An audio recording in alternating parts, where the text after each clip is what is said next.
Finally, what about his fifth argument based on the suffering in the world?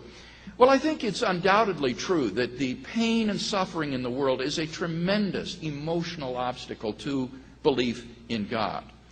But that doesn't mean that this is a good intellectual argument against belief in God. I'm persuaded after much reflection on this problem that as difficult as pain and suffering might make it emotionally to believe in God, intellectually, the atheist is really shouldering an enormous burden of proof here which he cannot successfully sustain.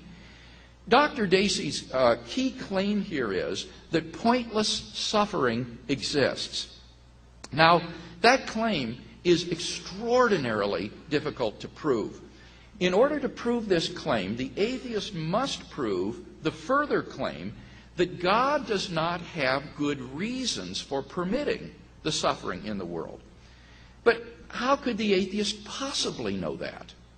When some incident of suffering enters into our lives, how could the atheist possibly know that God does not have a morally adequate reason for permitting it?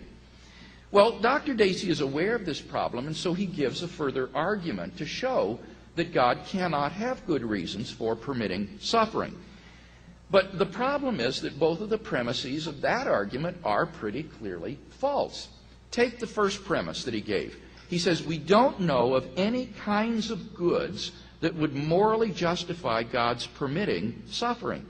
Well, I think that's just obviously false. I can think of all sorts of goods that would justify God's permitting suffering.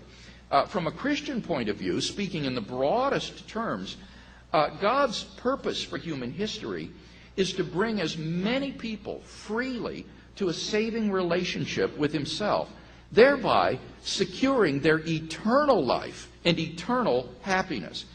And I think it's not at all improbable that only in a world pervaded by natural and moral suffering would the maximum number of people freely come to know God and His salvation.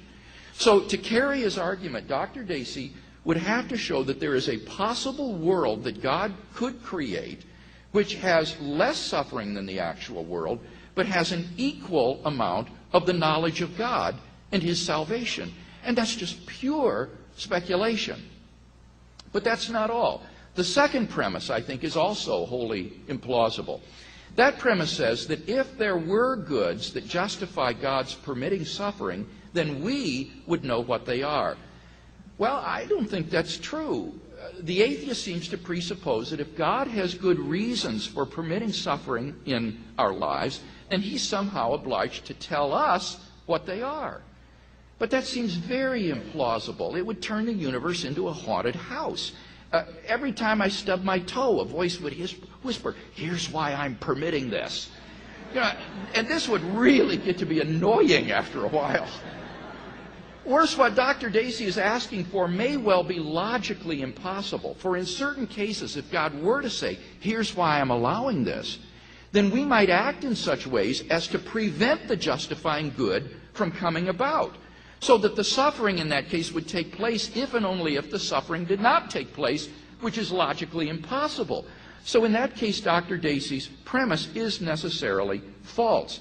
So I don't think his argument that God cannot have good reasons for permitting the suffering in the world is very good.